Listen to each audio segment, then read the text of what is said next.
सबसे पहले तो मैं ये कहूँगा कि आमिर मीर साहब ने मुझे स्पेशली कहा कि सेमिनार पे आना है। मेरा नहीं ख्याल मैंने कभी सेमिनार पे ज़्यादा ख़िताब किया होगा, ना मैं कोई इतना अच्छा मुकर्रर हूँ। यहाँ पे सेमिनार पे वैसे मीर साहब मुकर्रर ख़िताब करते हैं, वो ज़्यादा बेहतर रहता है। लेकिन क्योंकि मुझे बुलाया गया है और मैं फ़र्ज़ समझता था आना, और बल्कि अच्छी बात ये हुई कि हम सवात के रास्ते में थे, वेदर ख़राब हुआ है तो हम फिर वापस हुए हैं कि नहीं पहुंच सके, और अच्छा यहाँ टाइमली पहुंच गए, वरना तो काफ़ी लेट हो जाते।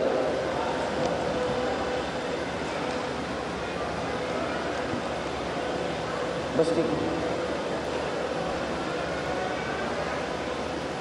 जहाँ तक रही पाक भारत जंग की बात, तो उस पे मैं काफ़ी चीज़ों का ऐनी शाहिद भी रहा हूँ और काफ़ी चीज़ों में इन्वॉल्व भी रहा हूँ। तो मैं कोशिश करूँगा कि चंद एक वाक़यात आपको ज़रूर सुनाऊँ जो इम्पोर्टेंट भी हैं और वो रिकॉर्ड पे आने ज़रूरी भी हैं। सबसे पहले मैं बड़े महदूद तरीके से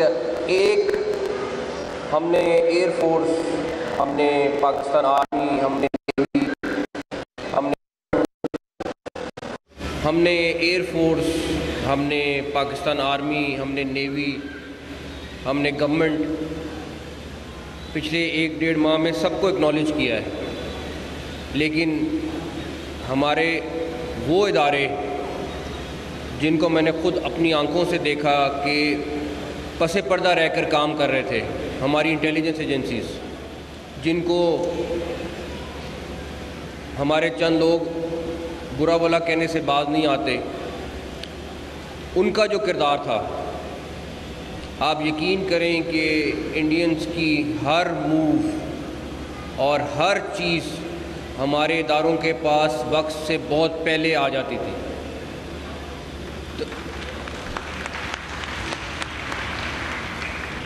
चाहे वो कोई प्लानिंग करते थे, चाहे उनके जहाज़ उड़ते थे, चाहे कोई भी और डिटेल थी। और इस जंग के जीतने में मैं ज़ाती तौर पर समझता हूँ कि जो हमारी इंटेलिजेंस एजेंसीज़ हैं, उनका किरदार इतना इम्पॉर्टेंट है, ऑल्दो वो सामने नहीं आते हैं और वो उस तरीके से हम उनको हाईलाइट नहीं करते हैं, लेकिन आप यकीन मानें कि हमारे पास उनकी एक एक चीज़, एक एक उनके फ़ैसले, एक एक उनका पेपर इनके पास एडवांस में पहुंचा होता था। उसके बाद जब उनके जहाज़ गिर गए तो अब कैसे फ़ैसला ये हुआ कि जब तक सबूत नहीं होगा हम अनाउंसमेंट नहीं करेंगे कि हमने इतने जहाज़ गिराए, इतने जहाज़ गिराए। पता चल गया था रेडार के थ्रू के हो गए, लेकिन हमें फील्ड में एविडेंस चाहिए था। आप यकीन करें कि मिनटों में वो हमारे पास थी, और वीडियोस उनके मीडिया के पास बाद में पहुंचती थी या उनके लोगों के पास बाद में पहुंचती। उनका मीडिया तो चला नहीं रहा था वो वीडियोस, तो जो मौके पे लोग थे और हमें पता चल रहा था कि ये जहाज़ गिरा हुआ है, इन 6 के 6 जहाज़ों की हमारे पास वीडियोस मौजूद हैं जिसमें वो गिरे हुए हैं और उनके वहाँ पे इलाके की चीज़ें मौजूद हैं। आज तहसीन पेश करना चाहूँगा बिकॉज उनका जिक्र सबसे कम होता है।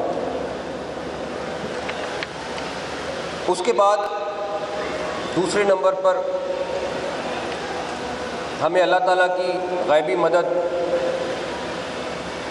किस तरह हासिल थी, मैं 2 वाक़यात आपको उसके ऊपर सुनाता हूँ। पहला,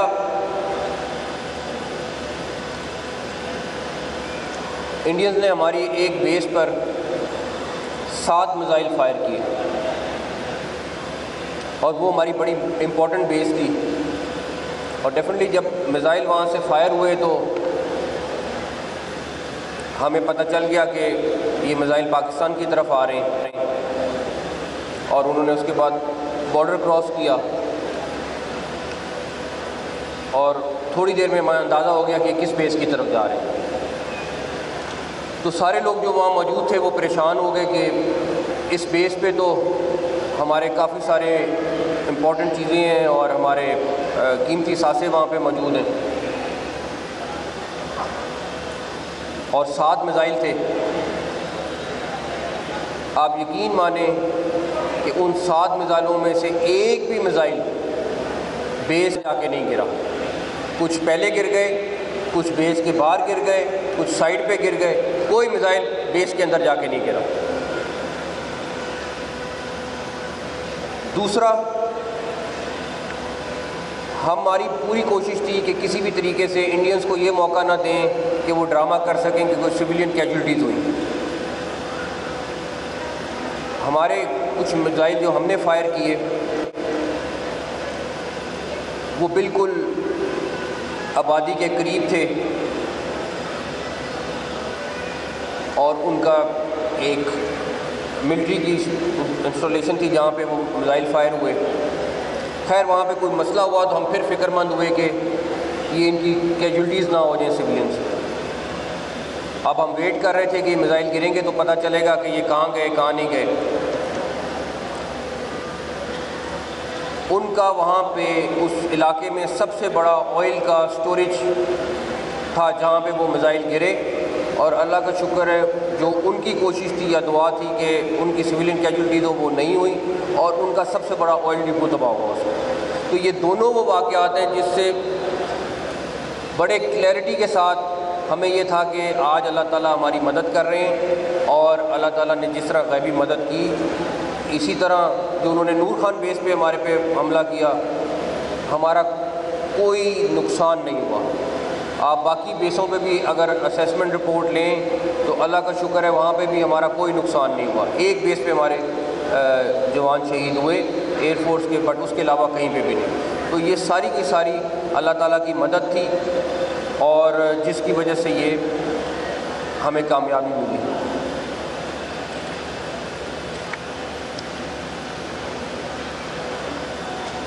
एक शख्स अगर पुख्ता अज़म करे और यकीन के साथ और ईमान के साथ फ़ैसले करे तो मैंने ये गवाही से कह सकता हूँ कि अल्लाह ताला मदद भी करते हैं और अल्लाह ताला आपको जीत भी दिखाते हैं। और ये वॉर के दौरान फ़ील्ड मार्शल सैयद आसिम मुनीर ने जिस तरीके से, अभी लोग कुछ दिन पहले कह रहे थे कि जी वॉर के दौरान फ़ील्ड मार्शल सैयद आसिम मुनीर ने जिस तरीके से, अभी लोग कुछ दिन पहले कह रहे थे कि जी आपने ज़्यादा, आई थिंक ब्रसल में किसी ने कहा कि जी आपने और क्यों नहीं चीज़ें तबाह की उनकी।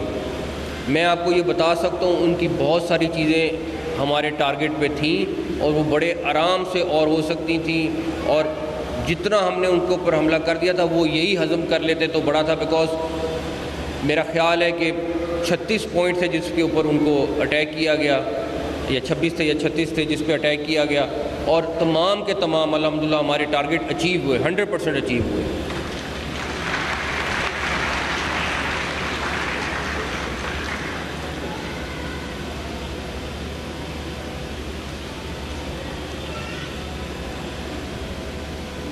सऊदी गवर्नमेंट का एक वफ़द इन दिनों में,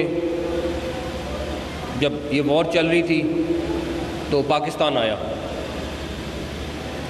तो उसमें प्राइम मिनिस्टर साहब भी थे, फील्ड मार्शल साहब भी थे, डिप्टी प्राइम मिनिस्टर भी थे, मैं भी था। तो कुछ वो क्योंकि ताज़ा इंडिया से होकर आए थे तो उनको उन्होंने काफ़ी ज़्यादा अपडेट किया हुआ था, और वो हमें कह रहे थे कि डेफिनेटली हमारा दोस्त मुल्क हैं तो वो सुलह के लिए कह रहे थे, लेकिन कुछ चीज़ें इंडियन साइड की भी उन्होंने आके बताई। तो फील्ड मार्शल साहब ने ये अभी ब्रसल में ख़ुद भी ये किस्सा रिपीट किया है। उन्होंने उस सऊदी डेलीगेशन को कहा कि जिस तरह आप बात कर रहे हैं, ये इंडिया जो है एक शाइनिंग मर्सिडीज़ की तरह है,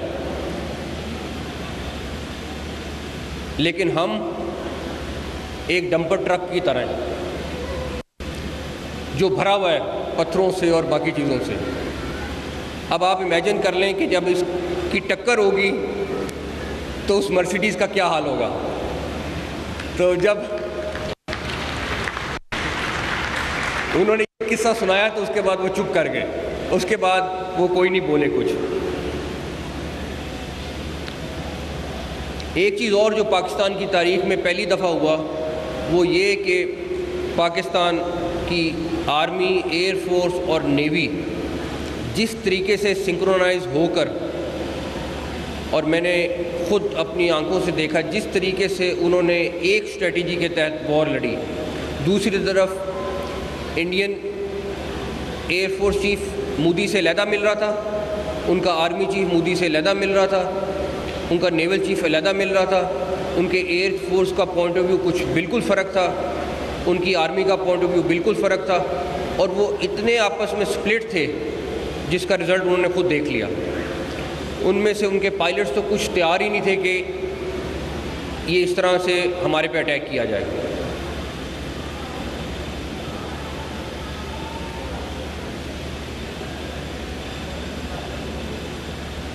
एक चीज़ और कि तमाम लोग मोदी का नाम लेते हैं कि मोदी जो है वो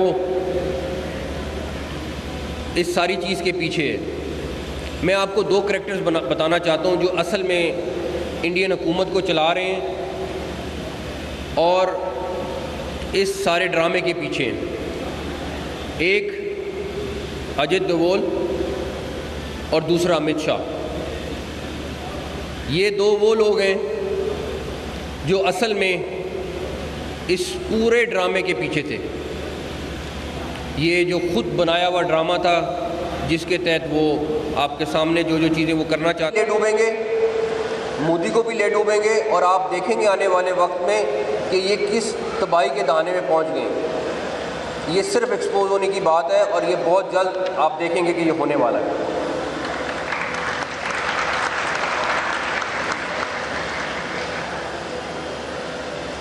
दूसरी तरफ जिस तरह फैसल मीर साहब ने भी कहा और मलिक अहमद ख़ान साहब ने भी कहा कि हमारी सियासी जमातें इस तरह इकट्ठी थीं कि उनमें कोई फ़र्क नहीं था, चाहे वो प्रेसिडेंट साहब हों, चाहे वो प्राइम मिनिस्टर साहब हों, चाहे और कोई जमात हो, मौलाना फजलुर रहमान हो, चाहे कोई भी पार्टी हो, सब इत्तेहाद में और आपस में राब्ते में और एक दूसरे की सपोर्ट पे थे। आप खुद सोच लें कि इंडियन डेलीगेशन गया अमेरिका और उन्होंने जाके कोशिश की कि हम लॉबिंग कर सकें।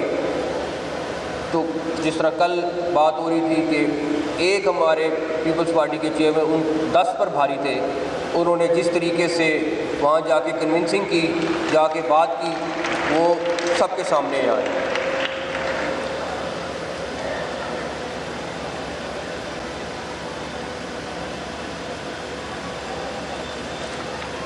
एक चीज़ जो सबसे इम्पॉर्टेंट है वो ये कि इंडिया खुलेआम इस टाइम पाकिस्तान में दहशतगर्दी करवा रहा है, चाहे वो बलूचिस्तान है, चाहे वो टीटीपी की फॉर्म है, चाहे वो किसी और फॉर्म में है। लेकिन सबसे बड़ा जो फ़ायदा है इस पूरी वॉर ऑन टेरर को 9/11 से लेकर आज तक, उसके सबसे बड़ा जो बेनिफिशरी है वो इंडिया खुद है। उसने इस वॉर को यूज़ करके कश्मीरियों को दबाया है, उसने इस वॉर को यूज़ करके एक सियासी तहरीक को दहशतगर्दी की तहरीक में कन्वर्ट करने की कोशिश की है। उसने दुनिया को बताने की कोशिश की है कि ये दहशतगर्दी है, जबकि वो यूएन की तमाम रेजोल्यूशन से भाग गया हुआ है। उसके अपने प्राइम मिनिस्टर ने जो यूएन में जाके वादा किया हुआ है वो उसको भूल गया हुआ है। इंडिया चाहे जो मर्ज़ी कर ले, हम उसको भागने नहीं देंगे और इंशाअल्लाह ताला कश्मीर का पीछा उस वक्त तक करते रहेंगे जब तक कश्मीरियों को उनका हक नहीं मिल जाता।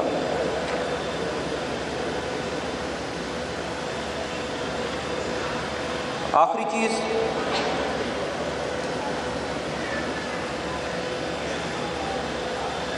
कि जिस टाइम हमला होना था और जिस टाइम पे इंडियंस ने अटैक कर दिया था, उसके बाद